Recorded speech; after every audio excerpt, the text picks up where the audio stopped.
twongeye kubasuhuza. Ku cyumweru tariki ya 5 Mata 2026, ingabo zirwanira mu mazi z'igisirikare cy'impinduramatwara ya Kisilamu aha ni muri Iran batangaje ko bagabye ikindi gitero gikomeye cyane cyahurijwe hamwe imisile ndetse n'indege zitagira abapilote ku ntego zikomeye z'abanyamerika n'abasiyonisti. Bavuga ko cyari igitero cy'igice cya 97 bagezeho cy'ibikorwa bya gisirikare bikomeje byabaye kuri umugoroba kuri umunsi. Mu ntego zarashwe harimo ahantu hakekwaga kuba hacumbitsemo abayobozi n'abasirikare b'abanyamerika hafi ikigo cya gisirikare cyo mu mazi cya Mohammed al-Hamed kiri muri Kuwait. RGC ivuga ko aho hantu harashweho misile nyinshi n'indege zitagira abapilote ibyasenye burundu icyo kigo, ariko amakuru aturuka aho byabereye agaragaza ko habonetse imbangukiragutabara nyinshi n'ibyerekana ko hari inkomeri n'abapfuye benshi bari ku ruhande rw'abanzi. Iki gitero cyakurikiwe n'icyabaye ku wa gatandatu kibasiye ibigo n'ubundi bya Amerika biri mu bumwe bw'ibihugu by'Abarabu. Hagati aho ubwato bw'ubucuruzi bwa Israel bwatewe na misile yo mu bwoko bwa Qadri ni mu cyambu cya Jabal Al giherereye mu bumwe bw'ibihugu by'Abarabu, bukaba bwarahiye bugakongoka. Ingabo zirwanira mu mazi z'igisirikare cya Iran batangaza ko batangiye kugenzura no guhagarika zimwe mu ngendo z'amato anyura mu nyanja y'umuyoboro Hormuz kuva ku wa gatandatu. Basobanuye ko ayo mato atemerewe kunyuramo atabanje kubisabira uburenganzira. Byongeye kandi aya mato asabwa kubanza kuvugana n'ingabo zirwanira mu mazi z'igisirikare cya RGC akoresheje umurongo mpuzamahanga w'itumanaho ryo mu mazi. Abakozi bayo banaburiwe kwitwararika ku makuru y'ibihuha ashobora kubashyira mu kaga. RGC ivuga ko ibi ari agace gato gusa k'ibikorwa iteganya gukora. Iburira ko niba ibitero bikomeje gutya nta kibazo igiciro gikurikira kizaba gikomeye kurushaho kandi ko gizakwirakwira henshi. Kugeza ubu hamaze gukorwa ibyiciro 97 by'ibitero bya misile n'indege zitagira abapilote byibasiye ibigo bya gisirikare bya Israel n'ibindiro bya Amerika mu karere ka Asia y'Uburengerazuba. Nta nubwo ari ibikorwa wakita kari bito. Ku wa mbere tariki ya 6 Mata uyu munsi turiho nibwo Perezida wa Leta Zunze Ubumwe za Amerika Donald Trump yatangaje ko Amerika yatanze intwaro ku bantu bagize imyigaragambyo yabereye muri Iran muri Mutarama. Ibintu byari binyuranyije n'ibyo yavuze mbere ko imyigaragambyo itarimo intwaro. Mu kiganiro yagiranye n'ikinyamakuru cyo muri Amerika, Trump avuga ko Amerika yohereje imbunda nyinshi ku bari mu myigaragambyo yanyujijwe mu nzira z'abakurdi, ariko agerageza kubigabanyiriza uburemere. Avuga ko zimwe muri zo zishobora kuba zarayobye. Ni amagambo ashimangira ko iby'ubuyobozi bwa Iran n'abasesenguzi bamwe bavuga ko imyigaragambyo yari igamije guhungabanya no guhindura ubutegetsi bwa Iran, mu gihe imyigaragambyo yari ishingiye ku bibazo by'ubukungu. Ubuyobozi bwa Washington bwari bwavuze ko abigaragambya batari bafite intwaro kandi ko nta kaga batezaga. Ariko amagambo ya Trump yakuyeho icyasaga nk'ukuri cyose.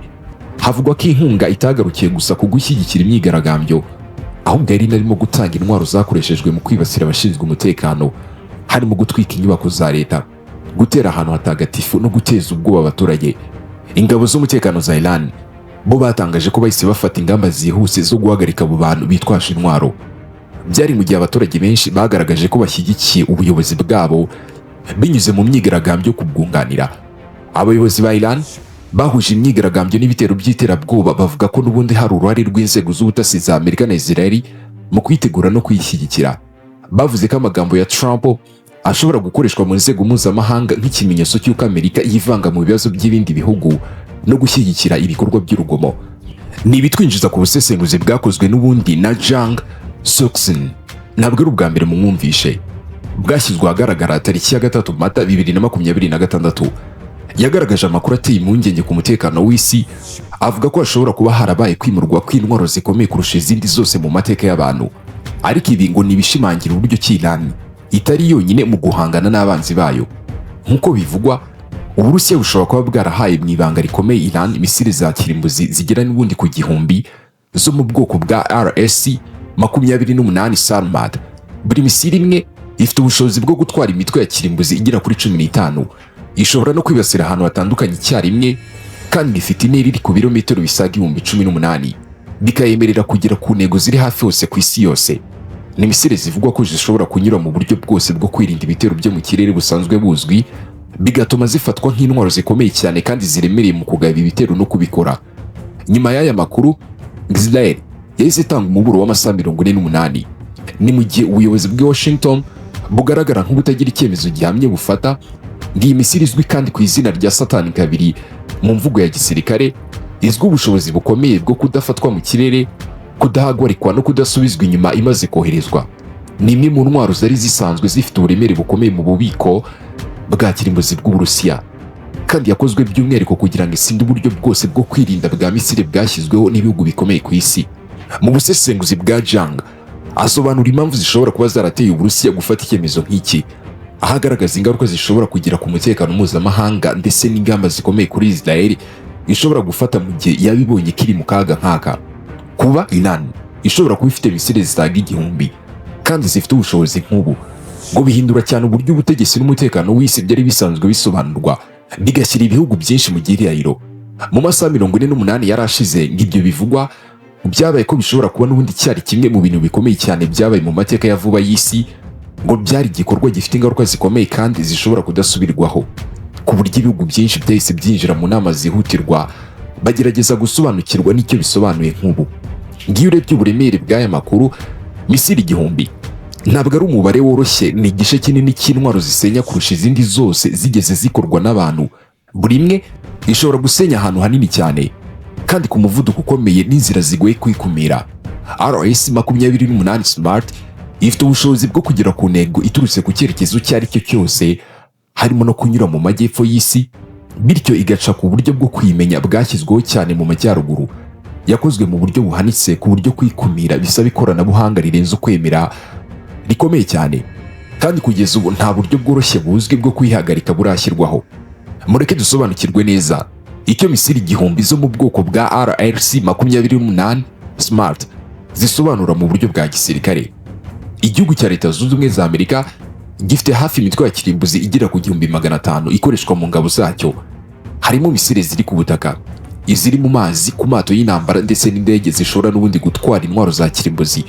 Ibi byubatse mu buryo bwo kubungabunga uburinganire bw'imbaraga ku isi, aho buri ruhande rwirinda gutera urundi kubera gutinya igisubizo gikomeye gishobora kuvamo. Ariko iyo tuvuga misile 1000 za Smart, buri imwe ifite imitwe igera kuri 15, tuba tuvuga ubushobozi bushobora kugera ku mitwe ya kirimbuzi hafi 1500.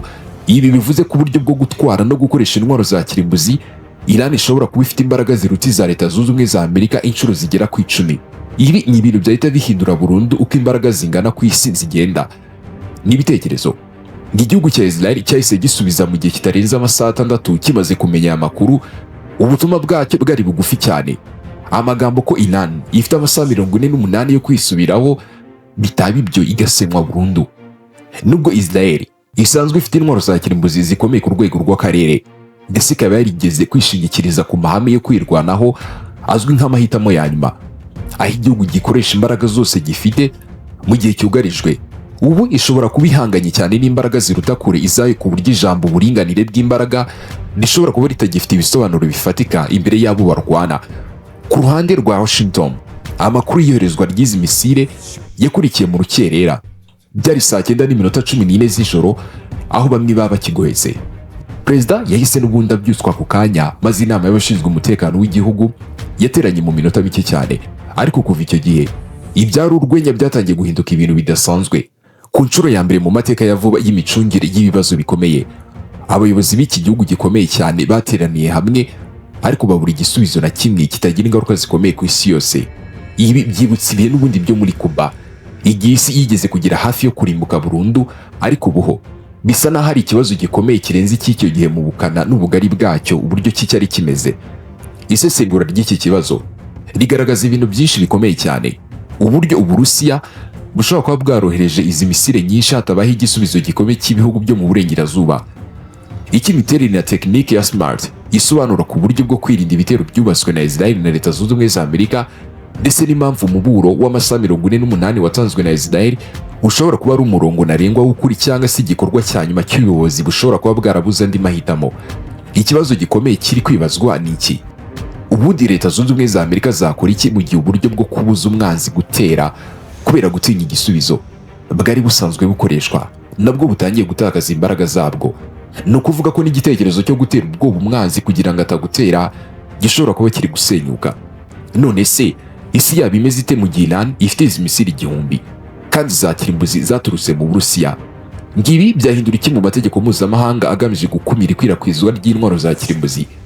byasobanura iki ku mutekano w'isi muri rusange, kandi byagira izihe ngaruka ku buryo abantu benshi basanzwe batekereza ejo hazaza h'uyu munsi. Ibibazo bitatu ngo nibyo bizagena ibisobanuro byose bikurikiraho. Icya mbere ni iki: ni gute Moscow yabashije gukora iyimurwa rinini kurusha ayandi yose y'intwaro za kirimbuzi mu mateka y'abantu atarigeze ahagorikwa n'ibihugu byo mu burengerazuba? Kandi se uko kudashobora gukumirwa bisobanuye iki ku mipaka nyakuri y'ubushobozi bw'ubutasi bwa Amerika ku isi? Icya kabiri, imiterere nyayo ya misile za RS-28 Smart isobanura iki ku buryo bwo kwirinda ibitero bya Israel na Amerika? Ese hari uburyo bwo ari bwo bwose bwo kuyifata mu kirere ku isi bushobora n'ubundi kuyihagarika ku rwego runini? Icya gatatu, mu gihe amasaha 48 yatanzwe na Israel ari kugenda arangira kandi Washington itari ifite uburyo bwiza bwa gisirikare bwo kubikemura, haba hari inzira n'imwe ishobora gukemura iki kibazo itagarukira ku ntambara ya kirimbuzi? Niba izi nzira zihari, ninde ufite ubutwari n'ubushobozi bwo kwingukiramo cyangwa se kwinyuramo? Iyimurwa rya misiri igihumbi zo mu bwoko bwa RS-28 Smart riva mu Burusiya rijya muri Iran ntabwo ryabaye nk'igikorwa kibanga gisanzwe gikorwa mu bwiru kigamije kunyura mu nzira zisa nkaho zifunganye zitamenyekanye, ari nazo ntego z'ubutasi zo mu burengerazuba zitozwa kumenya no guhagarikwa. Ahubwo byabaye igikorwa kirenze ibyo. Cyari igikorwa gikomeye kandi kigoye guhagarikwa. Cyari icyemezo cya leta ku rundi rwego rwo hejuru cyane mu buyobozi bw'Uburusiya, cyashyizwe mu bikorwa binyuze mu miyoborere isanzwe ya gisirikare, kandi cyarangiye mbere y'uko Washington ibasha n'ubundi gutegura igisubizo cyashoboraga kubabuza. Kugira ngo wumve uburyo ki byashobotse, ugomba kubanza gusobanukirwa impamvu z'indani mu miyoborere y'Uburusiya n'imibare y'inyungu zatumye Moscow ifata iki cyemezo, kuko kohereza misiri igihumbi bishobora gutwara imitwe ya kirimbuzi mu gihugu cyo mu karere ku isi ntabwo ari ikintu cyose wafata udatekereje neza. Ni icyemezo kisaba kubanza gusesengurwa mu buryo bwimbitse kuva kuri mutwarasibo kugera hejuru. Bwana Vladimir Putin ntabwo ajya afata ibyemezo bingana gutyo mu buryo bwihuse cyangwa se mu marangamutima. Buri kintu cyose kuri we kijyana n'iyimurwa ry'izi ntwaro cyabanje gupimwa, gusesengurwa no gutegurwa mu buryo bwimbitse mu rwego rwa strategy, kandi iki cyemezo cyari umusaruro w'igikorwa cyatangiye imyaka myinshi mbere y'uko misile ya mbere iva ku butaka bw'Uburusiya ijya Idani muri Iran. Intandaro y'iyi gahunda yari igitekerezo cyari kimaze gukomera muri Moscow mu myaka 3 ishize, nyuma y'igitutu gikomeye cy'ibihugu byo mu burengerazuba kubera intambara yo muri Ukraine. Mu maso y'ubushobozi bw'Uburusiya, gahunda mpuzamahanga yari isanzwe iyoborwa n'amategeko yashyirwagaho n'ibihugu byo mu burengerazuba iyobowe na Washington yari yarahindutse igikoresho gishobora n'ubundi gushyira ku Burusiya mu mwanya mubi mu rwego rwa strategy. Ibikoresho byose byo gushyira igitutu byari byarakoreshejwe icyarimwe ku Burusiya. Hari ibihano by'ubukungu bikomeye cyane kurusha ibindi byose byigeze gushyirwa ku gihugu icyo ari cyo cyose biryana ku mpande zombi. Hari amabwiriza akumira kohereza ikoranabuhanga rigamije kugabanya ubushobozi bw'inganda za gisirikare z'Uburusiya. Hari no kohereza intwaro muri Ukraine ku rwego runini cyane ku buryo byatumye intambara ikomeza igihe kinini. Hari kandi gushyirwa mu bwigunge mu rwego rwa diplomasi mu miryango mpuzamahanga myinshi iyobowe n'ibihugu byo mu burengerazuba. Uburusiya bakabona nk'ikibazo. Igisubizo rero cy'Uburusiya kuri icyo gitutu byari ukwihangana no gutegura ibisubizo buhoro buhoro mu buryo bwitondewe. Batangiye kubaka uburyo bushya bw'imikorere y'imari butishingikirije ku burengerazuba, bakomeza umubano w'ingufu n'ibihugu bitari mu burengerazuba. Iran iri kwagura ubufatanye bwayo mu miryango mpuzamahanga nk'umuryango w'ubufatanye wa Shanghai n'umuryango w'ibihugu, kugira ngo ibe ubundi buryo bushobora gusimbura imiryango mpuzamahanga iyobowe n'ibihugu byo mu burengerazuba. Ariko icy'ingenzi kurusha ibindi byose ni ugushaka igikorwa kimwe cyahindura cyane imiterere ya strategy ku isi mu nyungu z'Uburusiya, ariko kitageze ku rwego rwo gutuma haba intambara itaziguye hagati y'Uburusiya na NATO. Igisubizo cyabaye Iran niyo batekerezaga. Iran ifite intwaro za kirimbuzi, cyangwa byibuze ifite uburyo bugezweho cyane bwo kuyigerageza no kuzigera ku ntego, aho bihindura burundu imiterere yo kurwana mu burasirazuba bwo hagati. Ibyo bituma Amerika ihora ihugiye cyane muri ako karere, bigatuma igomba guhora ifite ingabo n'ibikoresho bya gisirikare bihambiriye aho, kandi bikagabanya icyizere ku bihugu byo mu karere byari bifitiye Amerika nk'igihugu kibaha umutekano usesuye. Buri bushobozi bwa strategy bwa Amerika bukoreshwa mu guhangana na Iran bufite intwaro za kirimbuzi ngo n'ubushobozi butaboneka mu gushyira igitutu ku Burusiya. Buri gihugu cy'inshuti cya Amerika batakaza icyizere ku masezerano y'umutekano bitewe n'uko Washington itabashije gukumira Iran kubona izi ntwaro ku gihugu cya Moscow ishobora no kwegera ikagirana nacyo ubufatanye bushya. Bityo iyimurwa ry'izo misile ntabwo cyari icyemezo cyihuse cyo kongera ubushyamirane, byari ishoramari rya strategy ryaterekejwe neza, ibyashoboraga kuba ari igikorwa gikomeye kurusha ibindi mu rugamba rurerure Moscow irimo guhinduramo imiterere y'ubuyobozi bw'isi kugira ngo ive ku buryo bwari buyobowe cyane na Amerika. Kugira ngo misile igihumbi zo muri ubu bwoko bwa smart zive mu nganda n'ububiko bw'Uburusiya zijya mu bigo bikomeye by'igisirikare bya Iran, byari uburyo bukomeye cyane mu bijyanye n'ubwikorezi. Ariko ingabo z'Uburusiya ngo bari bafite uburyo bunini cyane bwo gutwara ibikoresho byabo. Muri make babaga bafite uburyo bikorera ibintu byabo ku buryo bari bafite ubushobozi bwo kubikora nta kintu kibabangamiye. Iryo yimurwa ryakozwe hakoreshejwe uburyo butandukanye. Mbere misile zatwarwaga muri gari ya moshi zinyura mu butaka bw'Uburusiya zerekeza ku nkombe z'inyanja. Nyuma zambutswaga iyo nyanja hakoreshejwe amato ya gisirikare y'Uburusiya mu mazi y'ibikoresho by'ubutasi byo mu burengerazuba bidafite uburyo bworoshye bwo gukurikirana ibikorwa bihabera. Nyuma yaho zoherezwaga ku butaka bwa Iran indani, zikanyuzwa mu nzira z'imbere mu gihugu zigana mu bigo bikomeye byubatswe munsi y'ubutaka mu ntara zitandukanye. Kandi igikorwa cyose cyakozwe mu gihe cy'imyitozo minini ya gisirikare y'Uburusiya yakorerwaga mu gace ka gisirikare ko mu majyepfo. Iyo myitozo yatanzwe urwitwazo rushobora ko ku mashusho yafatwaga n'amasatelite y'ubutasi yashoboraga kuba agaragaza ko hari ibikoresho bya gisirikare byinshi biri kwimurwa muri ako karere. Amasatelite y'ubutasi yo mu burengerazuba bo babonye ko hari ingabo nyinshi ziri kwimurwa, ariko bakurikirana aya mashusho babanje gutekereza ko ibyo babonaga bifitanye isano n'imyitozo ya gisirikare kuko ari byo babanje kubakinga mu maso. Igihe itsinda ry'abasesenguzi ryahuje amakuru, batangiye kubona ko hari itandukaniro hagati y'ibyari byatangajwe ku myitozo n'ibikoresho bya gisirikare byagaragaraga ku mashusho. Misile zari zimaze kugera mu bigo bya Iran kandi iyimurwa ryari ryarangiye neza, misiyo bayisoje neza bari kwitahira kuryama. Kunanirwa kw'inzego z'ubutasi zo mu burengerazuba guhagarika icyo gikorwa ntabwo byatewe cyane no kubura amakuru, ahubwo ibikoresho byo gukusanya amakuru byari bihari, ibimenyetso byinshi byari bihari. Ikibazo nyamukuru cyari mu gufata icyemezo. Icyaburaga n'ubushake bw'indani bw'imiyoborere bwo gufata icyemezo gikomeye hashingiwe ku bimenyetso bitarasobanuka neza, icyemezo cyashoboraga gutuma habaho guhungabana ku buryo butaziguye ku Burusiya mbere ko amakuru yose yemezwa burundu. Igihe amakuru yaje kwemezwa neza, amahirwe yo guhagarika iyimurwa yari amaze kurangira, abana basinziriye. Iyi ni imwe mu miterere y'ikibazo cy'ubutasi, aho ubutegetsi bukomeye butagira inzitizi nyinshi bushobora n'ubundi gukoresha izi ntege nke mu guhungabana demokarasi. Mbere yo gufata icyemezo gikomeye gishobora guteza ibyago byinshi, bisaba ko habanza kuboneka gihamya ikomeye kurushaho. Ariko mu bihugu bidakoresha uburyo bwa demokarasi, ibyemezo nk'ibi bishobora gufatwa vuba cyane hatabanje gutekereza ibimenyetso byose byuzuye. Mwibuke turi ku busesenguzi bwa Jang. Uburusiya bwafashe icyemezo burabikora. Washington yo yakomeje kubitekereza mu gihe ibyo byabaga. Misile zari zamaze kugera muri Iran batekereza uburyo ki uzabakuraho wese bazamumena mu buryo bwihuse. Ibikorwa remezo bya Iran byari byateguwe neza, ibigo bikomeye byubatswe munsi y'ubutaka byari byiri kozwamo misile, uburyo bwo kuyobora no kugenzura ibikorwa bya gisirikare ndetse n'abatekinisiye batojwe gukoresha smart, byose byari bimaze gutegurwa muri gahunda yamaze imyaka myinshi itaramenyekana neza n'ubutasi bwo mu burengerazuba. Nta makuru bari bayafiteho. Amatsinda y'abatekinisiye ba Iran n'Abarusiya bari bamaze imyaka bakorana mu bigo by'ibanga bategura uburyo bwo kwakira izi misile mbere yuko n'ubundi zoherezwa.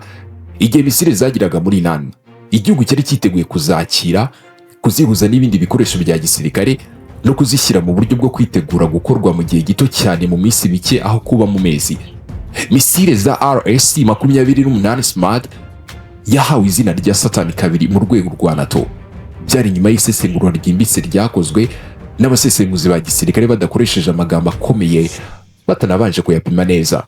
Kugira ngo wumve impamvu iyi ntwaro itandukanye cyane n'izindi zose zigeze kubaho mu rwego rw'intwaro za kirimbuzi, bisaba kuyisesengura mu bice bitatu: uburemere bw'ibyitwara, umubare w'imitwe ya kirimbuzi ishobora gutwara, intera n'inzira ishobora kunyuramo, uburyo bwo kuyifasha gucika, uburyo bwo kwihagarika, no kuyihagarika ku rwego runini bishobora n'ubundi kuba bidashoboka.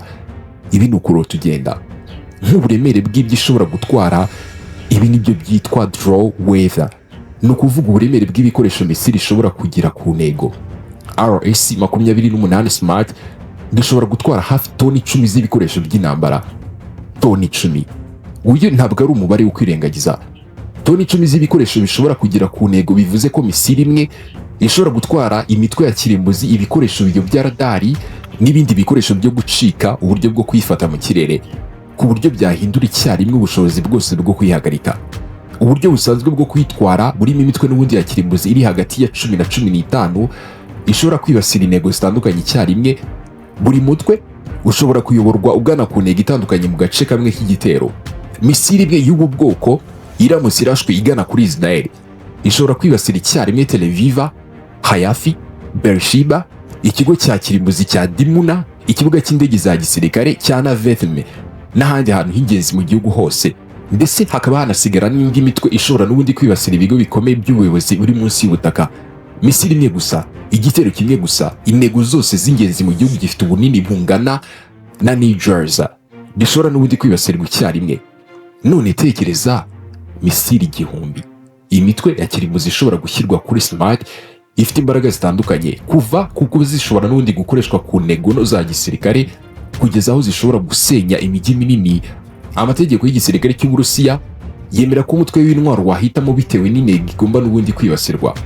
Ibisobanura ko Iran ishobora kuba ifite uburyo bwo guhitamo igipimo cy'igitero cya kirimbuzi kuva ku gitero gito kigamije intego za gisirikare kugeza ku ntambara ishobora gusenya imijyi n'umuco abantu bakava nk'aho batigeze babaho. Uku guhinduranya uburyo bw'igitero nabyo bwabyo ni imbaraga n'ubundi z'imitwe cyangwa se strategy, aho umwanzi ashobora gutera igitero ku rwego urwo ari rwo rwose muri uwo murongo wose, agahatira uwo bahanganye gutegura uburyo bwo kwirinda. Ibi byose icyarimwe kandi ngo nibyo abantu bumva nk'ibintu bidashoboka uburyo ki byakorwa. Ariko intera yonyine si igaragaza uburemere bw'intwaro ya smart, yakozwe mu buryo bwihariye kugira ngo inyure mu nzira zinyura ku mpande zitandukanye ku buryo zirenga uburyo bwo kumenya ibitero no kubihagarika. Ubu bwashyizweho na Amerika n'inshuti zayo mu myaka myinshi ishize kuva mu gihe cy'intambara y'ubutita. Uburyo bwo kwirinda misile bwa Leta Zunze Ubumwe za Amerika burimo Thunder Eagles ndetse na gahunda yo gufata misile mu kirere iri muri Alaska na California, bwateguwe hashingiye ku gitekerezo ko misile zo mu bihugu nk'Uburusiya cyangwa se Ubushinwa zanyura n'ubundi mu nzira ngufi inyura hejuru y'akarere ka North Pole zerekeza muri Leta Zunze Ubumwe za Amerika. Imyaka myinshi yashyizwe mu kubaka radari zo kuburira hakiri kare, gushyiraho ibikoresho byo gufata misile no kubaka uburyo bwo kuyobora ibikorwa byose hashingiye kuri iyo nzira yo mu majyaruguru. Iyi misile rero RS-28 Smart ivuga ko ishobora n'ubundi gukoresha inzira ndende inyura mu cyerekezo cy'isi kitateganyijwe n'uburyo bwinshi busanzwe bwo kwirinda misile. Hari abasesenguzi bavuga ko ishobora kunyura hejuru y'akarere ka Pole y'Amajyepfo bikayifasha kwegera ibihugu nka Leta Zunze Ubumwe za Amerika cyangwa se Israel iturutse mu cyerekezo kitandukanye. N'icyo uburyo bwinshi bwo kwirinda ibitero busanzwe bushingiraho.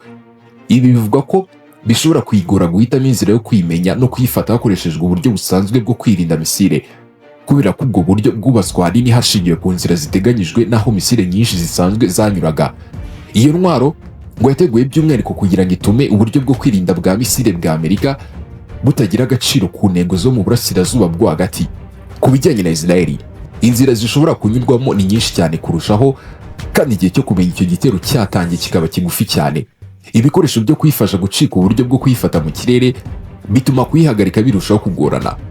Buri mutwe w'ubu bwoko ushobora gutwara ibikoresho byinshi biyobya radari bingana nk'ahari imitwe ya kirimbuzi nyayo, hamwe n'ibikoresho bya electronique bishobora guhagarika cyangwa se kuyobya radari z'umwanzi. Hari kandi n'imitwe ya kirimbuzi ishobora guhindura inzira igihe iri kugwa igana ku ntego, ikora ingendo zinyuranye zigamije guhungabanya ibikoresho no kuyihagarika mu kirere.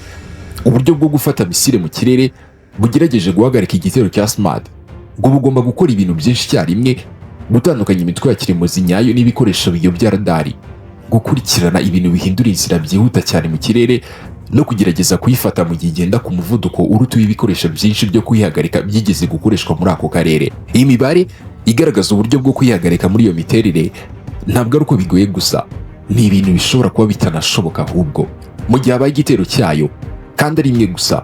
Uburyo bwo kwihagarika bushobora gufata imwe mu bikoresho biyobya radari bugatekereza ko bwatsinze, ariko imitwe ya kirimbuzi nyayo igakomeza igana ku ntego. Mu gihe habaye igitero cya misile 10 z'ubu bwoko zitwaye imitwe ya kirimbuzi igera ku 150 hamwe n'ibikoresho byinshi biyobya radari bishobora kubamagana. Ibikoresho byose byo kwihagarika biri muri ako karere byaba n'ubundi byuzuye akazi mbere y'uko umutwe wa kirimbuzi nyawo wa mbere ugerwaho. mu gihe habayeho misile noneho igihumbi z'ubu bwoko smart nk'uko bivugwa ko arizo zimaze kugera mu bigo bya Iran, igitekerezo cyo kwirinda misile kiba kitari igikorwa gifite ibisobanuro bya gisirikare gusa. Ntabwo ushobora guhagarika misile igihumbi zo mu bwoko bwa ASBM icyarimwe nta sisiteme iriho ubu, nta na sisiteme iri gukorwa, nta na sisiteme iri mu mishinga y'ibanga y'ingabo za Amerika ishobora guhagarika misile igihumbi zoherejwe icyarimwe. Amategeko ya fizike nayo ntiyabyemera, imibare ntiyabyemera, igihe cyo kubikora nacyo nticyabyemera. Sisiteme rero ya Gatatu nk'uko bayirata Israel ngari iri ku rwego rwo hejuru mu buryo bwabo bwo kurinda misile, kandi ngo yagenewe gufata misile z'imbere mu karere mbere ko n'ubundi zinjira mu kirere cy'isi. Ifite umubare muto w'ibikoresho byo kuzifata mu buryo bungana n'agace gato cyane k'imitwe ya kirimbuzi itwarwa n'ubu bwoko, kandi ari imwe gusa. Mu gihe habayeho misile igihumbi za smart Gatatu, ntabwo ari uburyo bwo kwirinda, ibisa n'ikimenyetso gusa ahari igikorwa cyageragejwe. Ibivuze ko Iran ishobora ko n'ubundi ifite ubushobozi bwo kugaba igitero cya kirimbuzi ku rwego ruri hafi kuba rudafite umupaka ku bushobozi bwo kugera ku ntego iyo ari yo yose ku isi, yewe no kuyisenya. Ingaruka za strategy z'ibi bintu nta rugero rwazo ruboneka mu mateka ya vuba, uretse mu mubano wari hagati ya Amerika n'Uburusiya mu gihe cy'intambara y'ubutita. Ariko icyo gihe cy'intambara y'ubutita cyari gifite imiterere itandukanye. Icyo gihe hari ihame ryiswe ryo gusenya burundu hagati y'impande zombi, ariko ibihugu byombi byari bifite imbaraga zisa ku buryo nta n'umwe washoboraga gutera undi atazi ko nawe yahita asenywa. Ibi byashyiraga isi ku ituze rishingiye ku bwoba bukomeye cyane. Uburusiya butinya Amerika, Amerika itinya Uburusiya. Icyakora ikibazo kiriho ubu kirimo itandukaniro rikomeye cyane mu mbaraga ku rwego rw'amahame ya strategy y'icyo gihe atarigeze ategurirwa guhangana n'iyi miterere mishya. Uyu mubano watanzwe na Israel binyuze mu miyoborere yayo ya leta mu masaha 6 gusa, ngo nyuma yo kumenya amakuru y'iyimurwa rya misile byari igikorwa gishobora kumvikana cyane, ariko nanone kikaba cyari ikibazo gikomeye mu rwego rwa strategy ku gihugu gihanganye n'akaga gashobora gusenya ubuzima bwacyo. Birumvikana kuko nta butegetsi na bumwe bushobora kwihanganira kureberera misile igihumbi za kirimbuzi zerekeje mu mijyi yabwo ntibugire icyo bukora. Ariko nanone ikibazo kuko uwo muburo ushyiraho igihe gito cyane ku buryo ibyemezo byose byakurikiraho bigomba gufatwa mu gihe gito cyane, ibituma gutekereza neza bishobora kuba bigoye. Mureke dusobanukirwe icyo kwisubiraho bisobanura mu buryo bwa gisirikare, kuko uku kudasobanukirwa neza kw'iri jambo kugerageza uburemere bw'ibi bibazo Israel irimo. Jang avuga ko Iran idashobora gusubiza misile igihumbi z'ubu bwoko mu Burusiya mu masaha 48. Imiterere yo kuzisubiza, uburyo bwo kuzitwara, kuzisenya cyangwa se kuzigenzura byafata amezi menshi nubwo ibintu byose byaba byoroheje. Bityo kwisubiraho ntabwo bisobanura gusubiza misile aho zaturutse. Nibura bishobora gusobanura ko Iran yemera kuzikura mu buryo bwo kwitegura kuraswa kandi bukagenzurwa mu buryo bukomeye kurushaho. Bishobora no gusobanura ko Iran yemera kwamburwa ubushobozi bwa kirimbuzi burundu, ikintu nta butegetsi muri Iran bwemera gukora butagize ihungabana rikomeye mu gihugu. Igisubizo cya Iran kuri uwo muburo cyaje mu masaha 3 gusa, ntabwo cyanyujijwe mu nzira za diplomasi, ahubwo cyatangajwe mu itangazo ryaturutse mu biro by'umuyobozi mukuru w'igihugu. Iki cyari icyemezo cyagambiriwe cyo kugaragaza igisubizo mbere y'uko amagambo bwacyo asomwa. Itangazo ryari rigufi. Iran yavuze ko itemera umuburo uva ku gihugu icyo ari cyo cyose. Ivuga ko ubushobozi bwayo bwo kwirwanaho ari uburenganzira bw'ubusugire bw'igihugu, bwongera ko igikorwa cya gisirikare cyose cyakorerwa ku butaka bwa Iran cyasubizwa n'igitero kigamije gusenya aho cyaturutse. Amasaha 48 ari kugenda ashira, kandi abantu bose babireba bari muri Tel Aviv, muri Washington, i Moscow, Beijing ndetse no mu mijyi minini y'isi ifite inyungu muri iki kibazo, bazi neza ko igihe narangira Israel izaba ifite amahitamo adafite igisubizo cyiza. Niba Israel igabye igitero cya gisirikare ku bigo bya smart bya Iran mbere yuko n'ubundi amasaha arangira, bazaba batangiye igitero kuri misile igihumbi ibishobora gutwara imisile zishobora gutwara intwaro kirimbuzi mu bigo bikomeye cyane byubatswe munsi y'ubutaka mu ntara zitandukanye za Iran. Igitero nk'icyo gisaba ibikorwa byinshi cyane bya gisirikare, indege nyinshi z'intambara ziguruka inshuro nyinshi mu minsi myinshi, gukoresha ibisasu byinjira mu butaka byawo Israel. Iyi ni Amerika yibibahaye, kandi ibyo bisaba uruhushya rutaziguye rwa Washington. Kandi nubwo ibyo byakorwa, nakabuza Iran ishobora guhita irasa misile zari zisigaye zitarasenywa mu gitero cya mbere, izi zigahita zigana muri Israel mu rwego rwo kwihorera. Ku bijyanye no kwirinda izi misile ng'igitero cya mbere, amahirwe ari ku ruhande rwa Iran. Ibigo byubatswe munsi y'ubutaka byubatswe hakurikijwe amahame ya gisirikare, aho Uburusiya bwahoraga burinda misile zabwo z'Abasoviet mu myaka myinshi aho Amerika yageragezaga kuzibasira. ibikoresho bya gisirikare bisanzwe bya Israel ntabwo byabasha kubisenya burundu, kuko kubisenya byasaba gukoresha intwaro za kirimbuzi. Ariko kuba Israel yakoresha izi ntwaro kuri Iran byahita bituma isi yose igera ku rwego rwo hejuru rwo kwitegura intambara ishobora n'ubundi kwaguka mu buryo bwihuse, cyane cyane ku bihugu bifite intwaro za kirimbuzi bikinjira mu bihe bikomeye cyane by'umutekano muke. Ngiyo Israel itagira icyo ikora nyuma y'igihe ntarengwa yihaye. Iyo ntarengwa rero ng'irange nta gikorwa cya gisirikare gikurikiyeho. Ibi byerekana ko ku mugaragaro k'imirongo ntarengwa yayishobora n'ubundi kuganirwaho no guhinduka bitewe n'igitutu ihura nacyo. Ibyo bikagabanya agaciro k'iterabwoba ryayo mu gihe kizaza, ku buryo buri gihe izajya itangaza umurongo ntarengwa cyangwa se gutera ubwoba bwo gukoresha imbaraga bizajya bifatwa nk'ibishobora kudashyirwa mu bikorwa.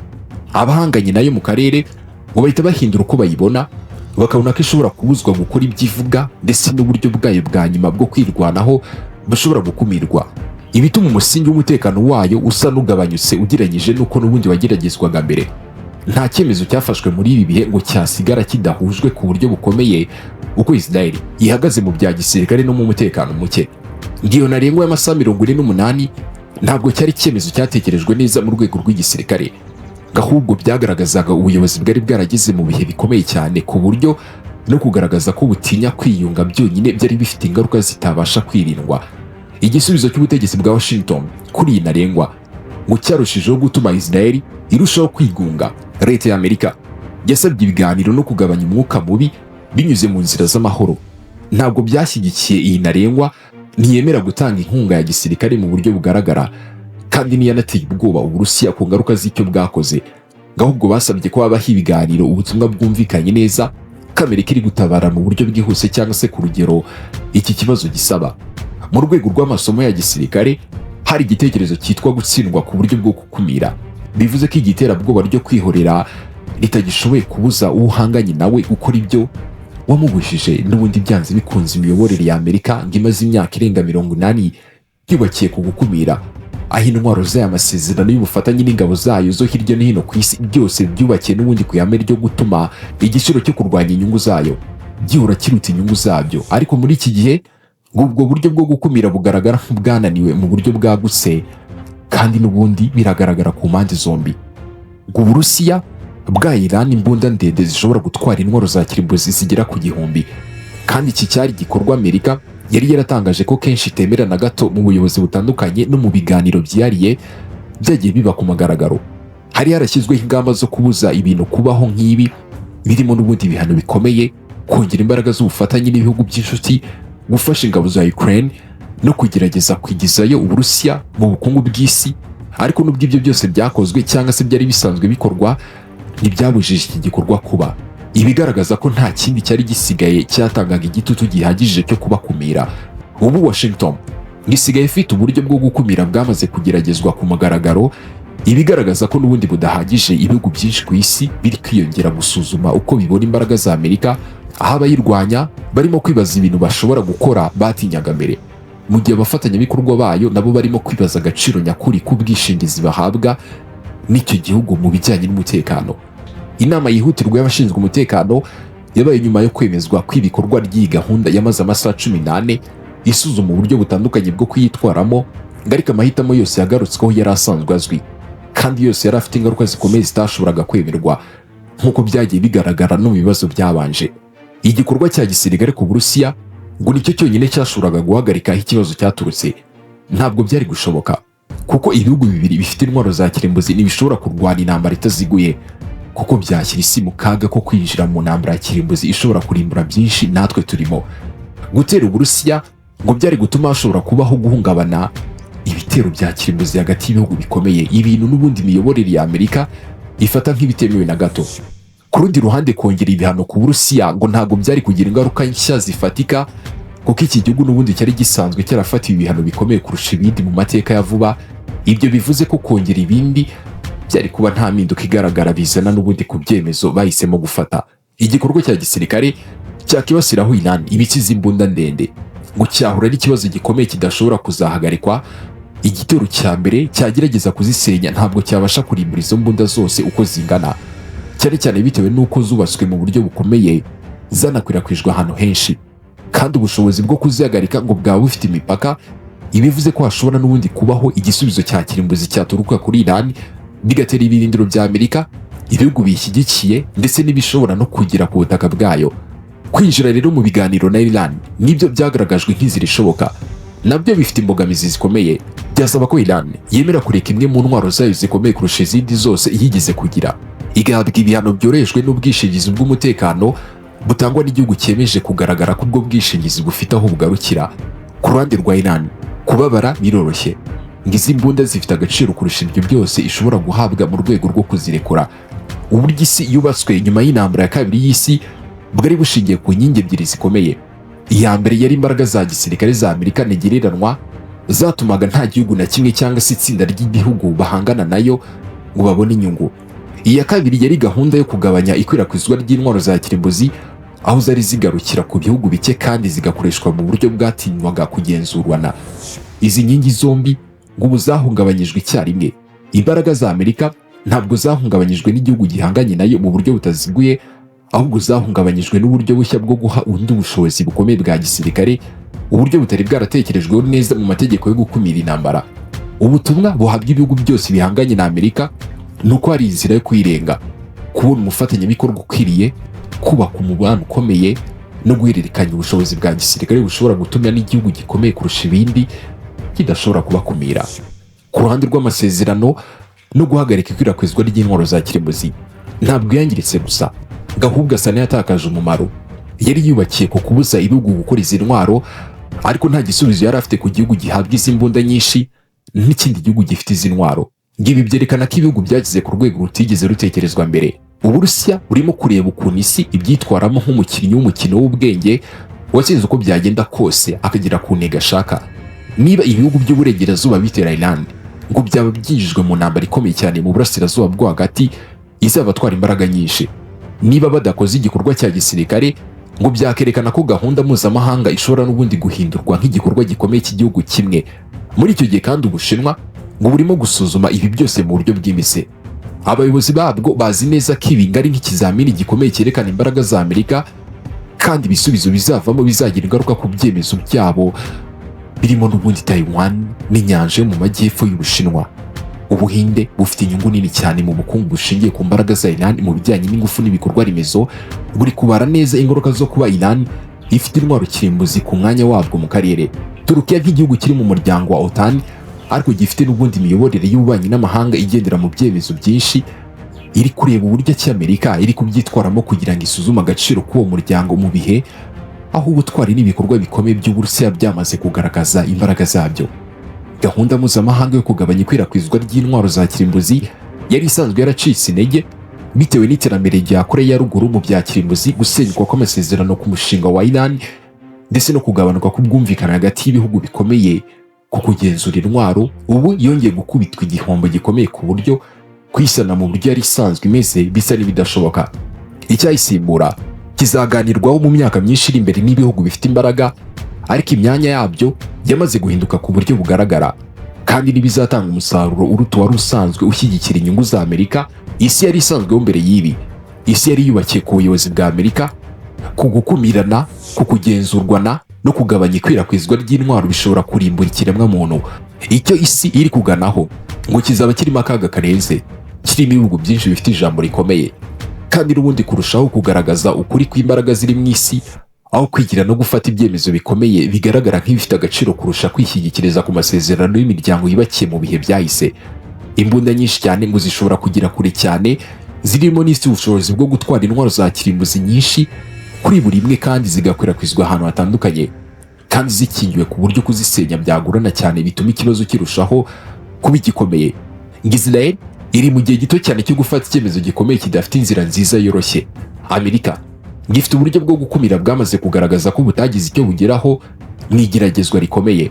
Uburusiya buri kureba ibi bintu uburyo kibiri kugenda nyuma y'igikorwa cyabwo gikomeye, mu gihe Ubushinwa buri guhitamo amasomo azagena imyitwarire yabwo mu myaka iri imbere.